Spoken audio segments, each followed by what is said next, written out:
Thank you. So one Russia follow-up and then a separate issue. I just want to be clear, there are congressional leaders who are being briefed on the Russia situation, but the president has still not been briefed on the situation? Look, this has been asked and answered. The president is briefed on verified intelligence. And how does he know, if he hasn't been briefed, how is he certain that Russia didn't put out these bounties?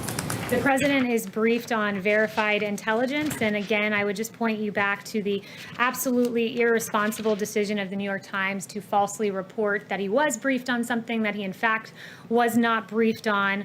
And I really think that it's time for the New York Times to step back and ask themselves why they've been wrong so often. The New York Times falsely claimed Paul Manafort asked for polling data to be passed along to Oleg Deripaska before having to issue a correction. In June of 2017, the New York Times falsely wrote all 17 intel agencies had agreed on Russian interference before having to issue a correction that it was only 4 agencies. In 2017, February of that year, New York Times published a story claiming Trump campaign aides had repeated contacts with Russian intelligence, which even James Comey has said was almost entirely wrong, New York Times.